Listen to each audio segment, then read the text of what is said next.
Betty Ann Ong was 45 years old. She was a flight attendant for 14 years, and she was on Flight 11 American Airlines.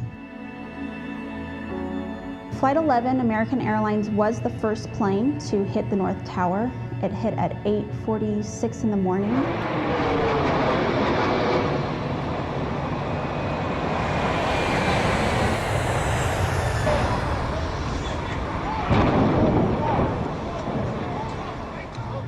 Betty was the first person to tell authorities on ground what was happening on the plane. She was able to give a play-by-play of what was happening at the back of the plane using a American Airlines reservation phone. Betty's recordings of her phone conversation with American Airlines, it's interesting because you can tell they didn't know what to do. They didn't know what was happening.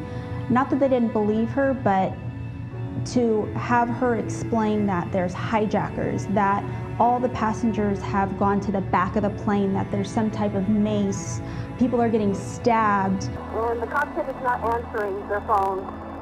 And there's somebody stabbed in business class, and we can't breathe in business class. Somebody's got mace or something. Can you describe the person that you said someone is what in business class? I'm sitting in the back. Somebody's coming back from business. If you can hold on for 1 second, they're coming back.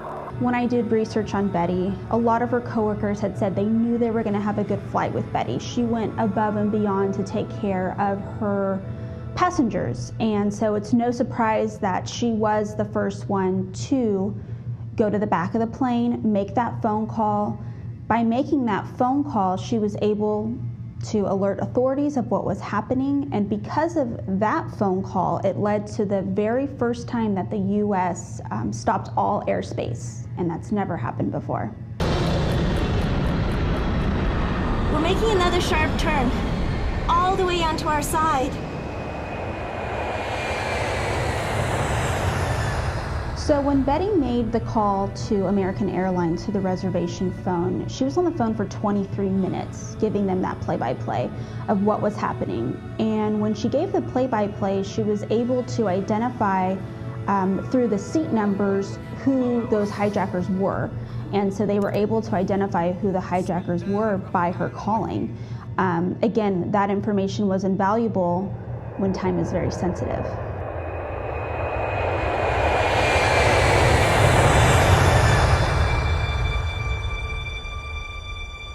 What's interesting about the phone conversation is that the whole way through the conversation, she is extremely calm. She not once becomes hysterical.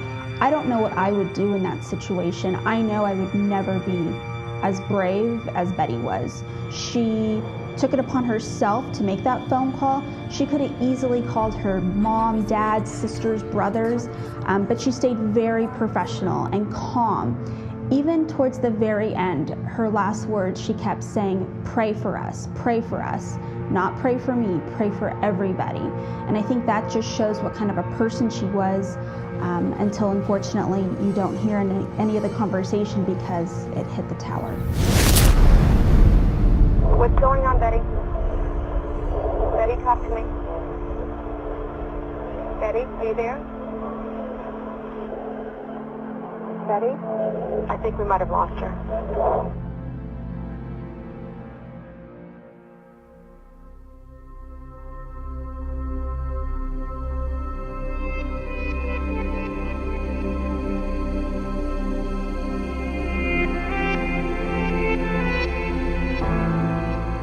The reason Betty was on Flight 11, her intention was to go from Boston's Logan International Airport to LAX.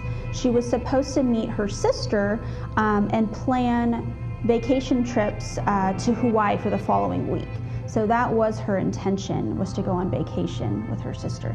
I had the opportunity to talk to Betty's sister, Kathy, and when I talked to Kathy, it's interesting because even though this is a terrible, terrible event that took place, I think one of her coping methods is opening the Betty Ann Ong Foundation. With this foundation, it helps at-risk youth and they work with elderly.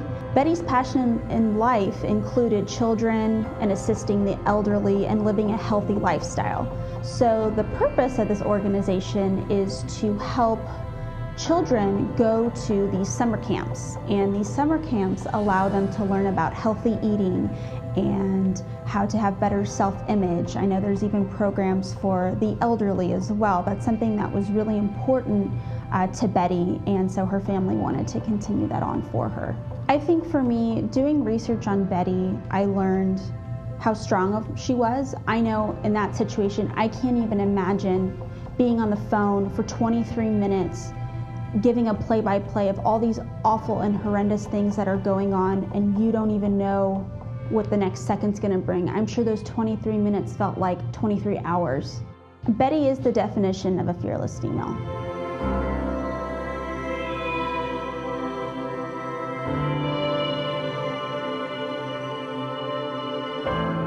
Marissa DiNardo Short, she was a commodities broker for Cantor Fitzgerald. Well, what's sort of chilling and heartbreaking was her mother's birthday was the day before, on September 10th. They celebrated at Windows of the World restaurant, which was located on the 107th floor of the North Tower. The restaurant is gorgeous. It's floor to ceiling windows looking over Lower Manhattan. It was absolutely breathtaking. Her mother actually commented that she just couldn't believe how beautiful it was at night. And Marissa actually commented and said, "Mother, I have you on top of the world."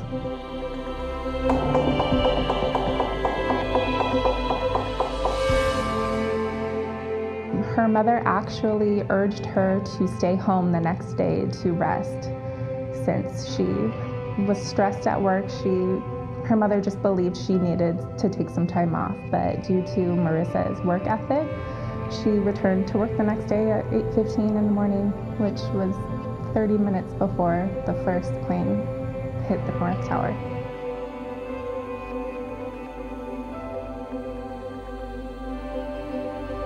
So she was above the impact. Her and about 105 employees were trapped above the impact, and they had no idea what had happened. They didn't know what happened in the building, if it was a bomb. Her friends recall, a couple of friends called her that morning, and she had to cut the call short because she couldn't breathe, and she said it was smoky and something had hit the building. She just didn't know what. There's a story from someone, it was one of her clients that was in Lower Manhattan, and he was trying to communicate with her through a squawk box and couldn't get it through to her. So she actually got on AOL Instant Messenger and messaged back and said that she was having trouble breathing, that she was going to run and try and call her mother, and that was the last anyone had heard from her. And they actually asked her mother if she had gotten a call, and she never received a call from Marissa.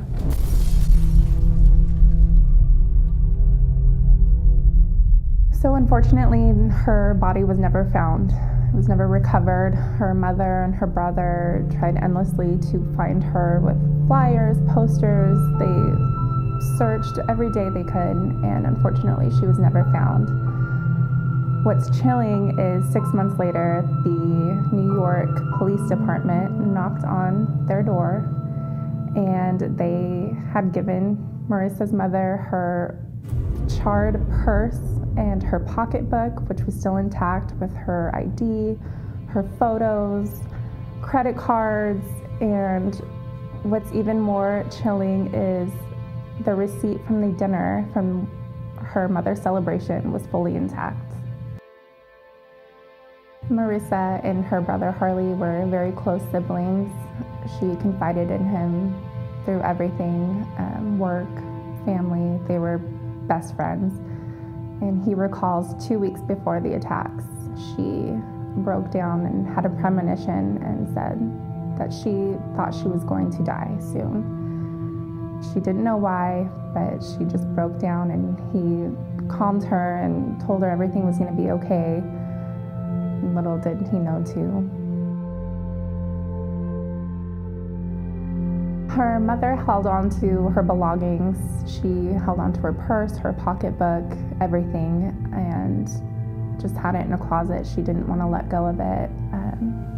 But a couple years later, she donated it to the museum just so everyone can see her story and she can share it with everyone. And her mother actually visits Ground Zero every single year. Every anniversary, she is there. I feel incredibly lucky to work for a company that cares so much and vows to never forget the tragic events that happened that day. And for people that are younger than us that weren't there that day, we just need to keep reminding everyone how important and significant this day was, just so we will always remember.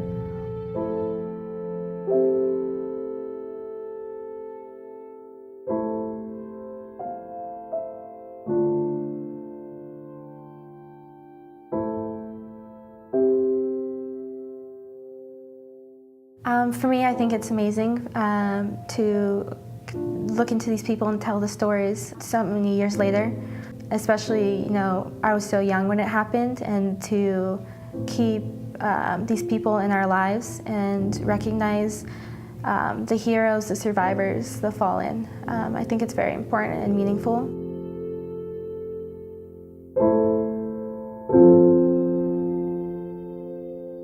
Vanessa Lawrence, she's from Manchester. She's this wonderful artist who does paintings and sculptings.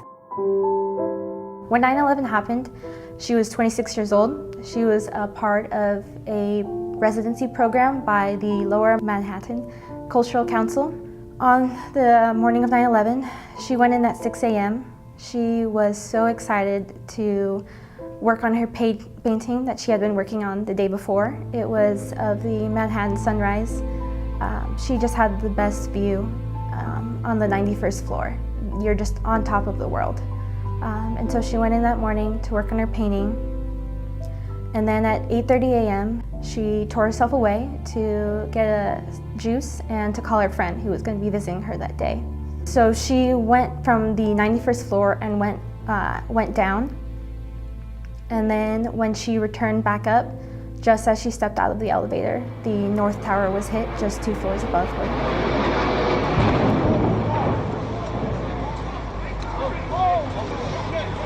She was thrown across the corridor. It was definitely a shock. You don't really know what's happening. There were other people there on the floor, and they ran to an office and went under a table. Eventually they made their way to a fire escape and went down over 1,700 steps until they finally made their way to the staircase. There were just people pouring in from all the offices. Had she not gone down, she would have seen the plane hitting her tower. They knew it was a plane, but they didn't know to what extent. They had no idea America was under attack.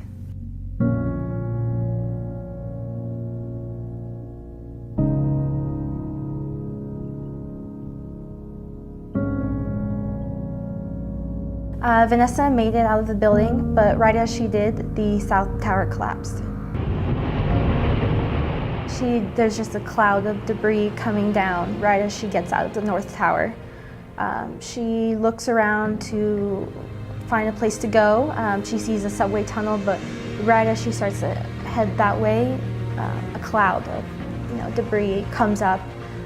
She runs across the street where she's comforted by, she later discovers, is a firefighter who calms and reassures her and puts his jacket on her.